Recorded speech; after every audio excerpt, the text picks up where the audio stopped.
Seth, I want to talk about the team that's near and dear to a lot of our listeners' hearts, the Florida Gators.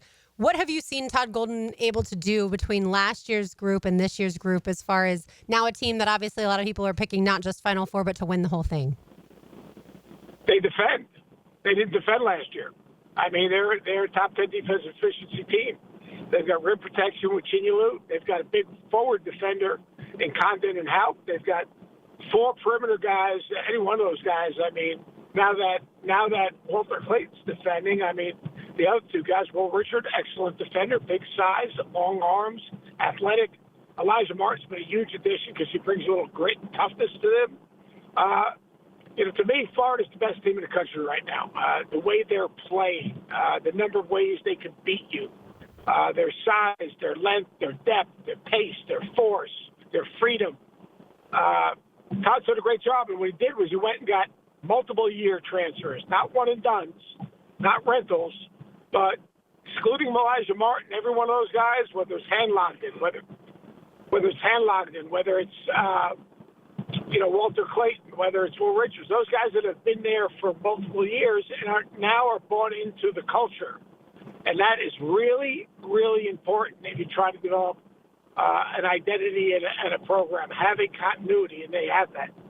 You can find him on X at Seth on Hoops. Seth Greenberg of ESPN, kind enough to join us here on this Wednesday on Helmets and Heels. Seth, let's stay with the Florida Gators, because watching the selection show, watching bracketology, watching all the programming over the last few days, I've expressed it to both Lauren Taylor and our listeners as well. It makes me nervous because I'm with you. I believe right now Florida is the deepest team. It is the toughest team in the NCAA tournament field. But at the same time, it feels like everybody's jumping on the bandwagon, and little old Yukon and Dan Hurley could be lurking. You did predict, though, you think Oklahoma is going to actually get past the two-time defending national champs and await the Gators in the round of 32. Why is that? Well, Dan Hurley's a dear friend. I go and watch him practice all the time, but they struggle guarding the ball at the point of attack. And if you're going to play Oklahoma, you're playing against Jeremiah Fears, you're playing against Miles, you're playing against, Kobe Elvis. I mean, you're playing against 3, what I call ball guards, scoring point guards. They play 3 guys that can break you down and get in the lane and make a play. That's the Achilles heel of the UConn defense. So, I mean, it's just not a great matchup. I was talking to Tom Izzo this morning, and we're talking, the tournament's all about matchups. It's all about matchups. It's about, can a team impose their identity? And can they impose and get you, find your Achilles heel? And right now, that's been UConn's Achilles heel. Now, can they win the game? Sure, they can win the game. Dan Hurley's a savant, and what they do offensively is hard to guard. But, and the but is this real simple, is that's the problem they've had all season long, keeping the ball out of the lane. So with that said, Seth, do you like the matchups for Florida, whether it's UConn or Oklahoma in that round of 32, if it is Maryland in the Sweet 16, and whoever comes out of the bottom of the Western Regional? Yeah, I do like Florida. And Maryland's an interesting case because they got Derek Queen and they got Crab 5. They basically have no depth, but those 5 starters are as good as any. They got a physicality in their backcourt. Jacoby Gillespie's been a really good addition to them.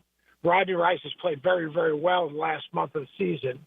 But I still think Florida's the most complete team in the country. And it's hard to argue with that. Just in terms of, like I said before, the force and the pace and the freedom, the unselfishness that they play with, the number of different guys that can make a play, make a shot, and impact winning. They've been incredibly impressive. The speed they come at you with is next level. One of the names we've mentioned on this show a lot who seemed to have a whole lot of fun this season is Rick Patino.